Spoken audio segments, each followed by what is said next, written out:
Hello students, last lecture में हम लोगों ने यूनिट 2 स्ट्रक्चर ऑफ एटम का इंट्रोडक्शन देखा था और डाल्टन एटॉमिक थ्योरी और साथ में मॉडर्न एटॉमिक थ्योरी भी देखी थी।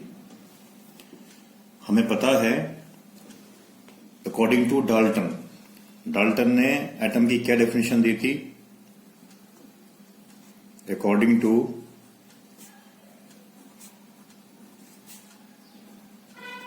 जॉन डाल्टन,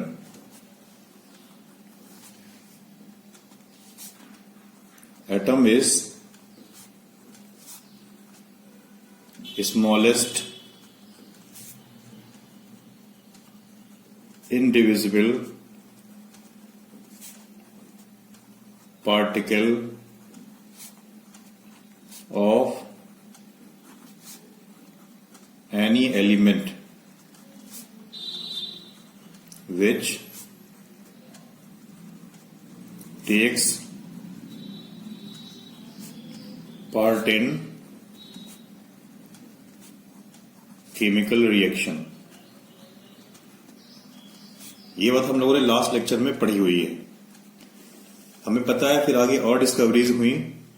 डिस्कवरी होने से हमें क्या मालूम पड़ा कि एटम इंडिविजिबल नहीं है, इसको हम कुछ फंडामेंटल पार्टिकल्स में डिवाइड कर सकते हैं। एटम कैसा है? एटम के सेंटर में एक न्यूक्लियस प्रेजेंट है और इसके चारों तरफ इलेक्ट्रॉन चक्कर लगा रहे हैं। ये क्या है? न्यूक्लियस। न्यूक्लियस में क्या होते हैं? प्रोटॉन और साथ में न्यूट्रॉन, और ये इलेक्ट्रॉन न्यूक्लियस के चारों ओर चक्कर लगा रहा है। तो हमारे पास कितने फंडामेंटल पार्टिकल्स हैं? 3। हमारे पास कितने फंडामेंटल पार्टिकल्स हैं? 3। कौन कौन से? Number 1 electron, number 2 proton, number 3 neutron. हम थोड़ा पहले इन फंडामेंटल पार्टिकल्स के बारे में जानेंगे और फिर इनकी डिस्कवरी को सीखेंगे। तो हमारे पास 3 पार्टिकल कौन कौन से हैं? पहला पार्टिकल हमारे पास क्या है? इलेक्ट्रॉन। सेकंड पार्टिकल हमारे पास क्या है? प्रोटॉन।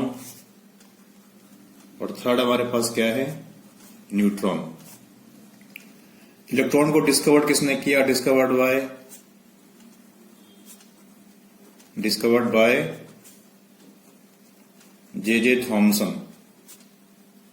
जे थॉमसन ने इलेक्ट्रॉन को डिस्कवर किया। Proton discovered by Goldstein. Neutron discovered by James Chadwick. इन तीनों का सिंबल क्या है? इन्हें हम कैसे डिनोट कर सकते हैं? इसका सिंबल है -1 E0, इसका सिंबल है 1 P1 और इसका सिंबल है 0 N1। इस पर चार्ज कितना है? हम क्या देख रहे हैं? नीचे क्या लिखा हुआ? -1।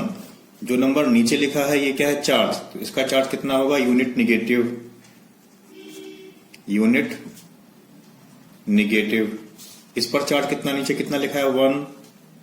इसका चार्ज कितना होगा? Unit positive.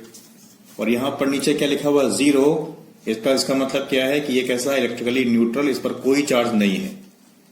इलेक्ट्रिकली न्यूट्रल, इस पर कोई चार्ज नहीं है, नो चार्ज। वैल्यू कितनी है यूनिट नेगेटिव की? -1.6 इंटू 10⁻⁻19 कूलाम।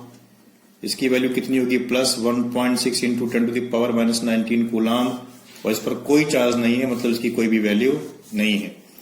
कूलाम क्या है? इसमें चार्ज का यूनिट एम्पियर सिस्टम में। अगर हम इसी चार्ज को सीरियस सिस्टम में रिप्रेजेंट करें तो इसकी वैल्यू क्या आएगी? -4.8 इंटू 10⁻⁻10 ESU।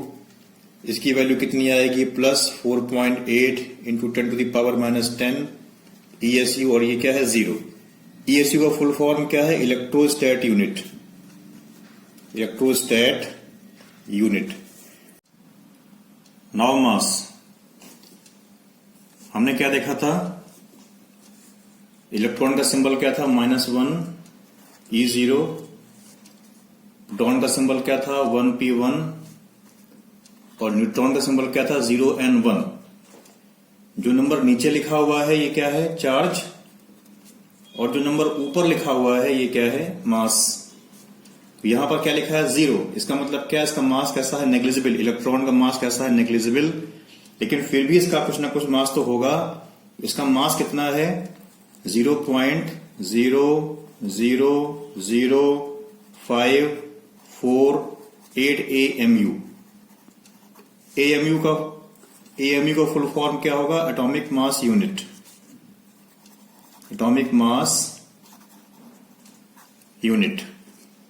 यहां पर क्या लिखा है, 1।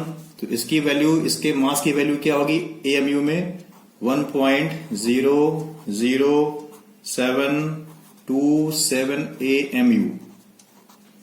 और न्यूट्रॉन का मास कितना होगा, 1.0086 AMU, एटॉमिक मास यूनिट। अगर हम इसी के मास को रिप्रेजेंट करें किलोग्राम में या ग्राम में तो क्या होगा, इसकी वैल्यू किलोग्राम में कितनी होगी, 9.1 इंटू 10⁻⁻31 किलोग्राम।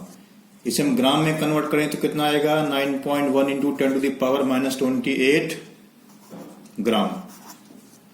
प्रोटॉन का मास किलोग्राम में कितना होगा, 1.6 इंटू 10⁻⁻27 किलोग्राम। ग्राम में कन्वर्ट करेंगे तो क्या आएगा, 1.6 इंटू 10⁻⁻24 ग्राम। न्यूट्रॉन का मास किलोग्राम में कितना होगा, 1.6 इंटू 10⁻⁻27 किलोग्राम। ग्राम में क्या होगा, 1.6 इंटू 10⁻⁻24 ग्राम। ये सारी वैल्यूज जो हमने मास और चार्ज की देखी हैं, इन्हें हमें याद रखना होगा। ये न्यूमेरिकल्स में काम आएंगी, फिजिक्स में भी काम आने वाली है और केमिस्ट्री में भी काम आने वाली हैं। आज हम लोगों ने क्या देखा, आज हम लोगों ने टाइप्स ऑफ फंडामेंटल पार्टिकल्स देखे हैं। कौन कौन से फंडामेंटल पार्टिकल्स हमारे पास हैं, इलेक्ट्रॉन, प्रोटॉन और न्यूट्रॉन। नेक्स्ट लेक्चर में हम लोग इन फंडामेंटल पार्टिकल्स की डिस्कवरी के बारे में देखेंगे। Thank you.